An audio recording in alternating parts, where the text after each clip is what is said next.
Hi, this is Michael Carr, investment analyst and systems trading expert at Banyan Hill Publishing. Thanks for tuning in to this special educational series, How to Read a Stock Chart 101. My team and I put this series together because we want you to be completely comfortable navigating the world of trading. In this set of videos, you will learn the fundamentals of stock charts, including how to read them. You will also learn about common price patterns, what they mean, how to make a trade with this information, and more. I'm excited to share this wonderful resource with you, and I think you will find it incredibly beneficial. Now let's get started. In the first part of our tutorial series, I will cover the many different types of charts out there and what they mean. Now all charts, no matter what type they are, have one primary goal. They're simply recording the price action. They can cover any time frame, they come in a variety of styles, but they all present a historical record of the stock price movement. The most popular styles are line charts, which just show the closing price, bar charts, which add the high, low, and the open information, and candlesticks, which are a more visually compelling picture of the price action, but they duplicate the information available in bar charts. The most popular charting styles among professionals are line charts. The simplest chart is used more often than any other style on Bloomberg. Now, Bloomberg subscription will cost more than $20,000 a year. It's only used by professionals. It has an amazing amount of capability, and the users are largely just pulling up line charts. Most charts, nearly 70%, show intraday data, with only about 30% showing intraday data. So it's not necessary to be a day trader. It's not necessary to use complex charting styles. All that's needed is available to you on a line chart using daily or even weekly data. Now, there is an important distinction between a log chart and an arithmetic chart. The log chart is suitable for long-term analysis. On the larger scale here, we show the arithmetic scale. And that 1929 market crash is just a blip. In reality, it was a significant event, and the log chart captures that. So if you're comparing prices over decades, you want to use a log chart. If there's an extremely large price move, you want to use a log chart. That normalizes the distance between percentage price changes, whereas an arithmetic scale normalizes the differences just between dollar amounts. So the percentage view of a log scale is going to be more useful if you're analyzing a very long-term picture. Of the basic principles of charts, first we need to understand they're fractal. That means we can analyze any time frame using the same type of analysis. The patterns that we see on a weekly chart are the same as on a chart using 5-minute bars. So they're fractal. The time frame doesn't matter. The type of analysis is going to be the same for any time frame.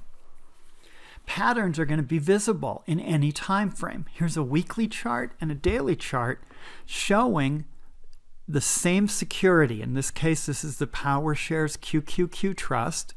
And on the weekly chart, you can see the price action, a rally, decline, and then new highs. Exact same information is available on the daily chart, just in more detail. So the patterns are going to be the same. Your trading conclusions are going to be the same. Just your time frame for actions will be shorter or longer depending upon the time frame that you're using. Charts will all tend to show the same pattern, and that's true whether we use a line chart, a bar chart, or a candlestick. Again, this is all the same security, all the same time frame now. We're on a daily view, and you can still see those highs occur at the same point, lows at the same point. The pattern is exactly the same. The line chart perhaps shows the least information, but it's really all the information we need. Is the price moving higher or lower, or sideways? And as we'll see in a later video, Sideways price action is important in and of itself. So we usually think of markets as going up or down.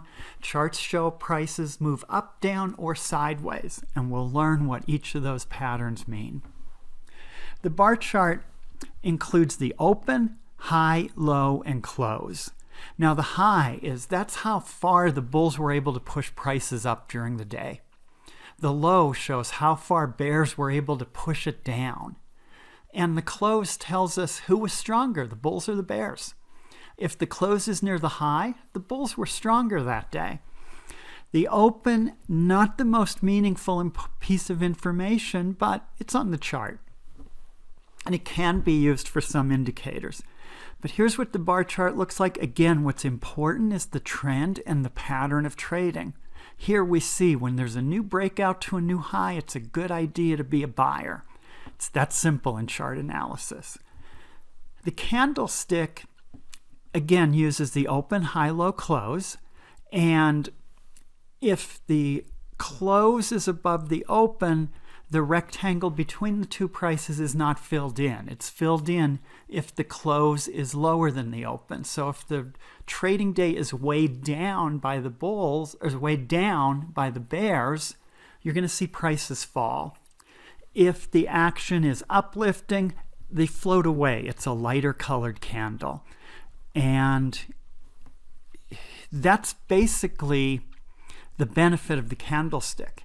It shows you the same information as the bar chart. It's just visually available to you at a glance rather than a deeper analysis of where is the close relative to the open. So here's a traditional candlestick. Unfilled and filled are the default options here. And then, just because software is easier to use now, red and green are also popular. So here we see red being the down days, green being the up days. Same information, whatever style you like better helps you to find the best solution. And that's the answer to which is best. The best chart is the one you are most comfortable with. They're all going to provide you with the same information, so you simply want to use the one you like best. Now, that concludes our first video, where we covered the different types of charts. I hope you found the information valuable. Thanks again for watching How to Read a Stock Chart 101 Chart Types. Be sure to stay tuned for part 2 of my series, where you'll learn more about price patterns.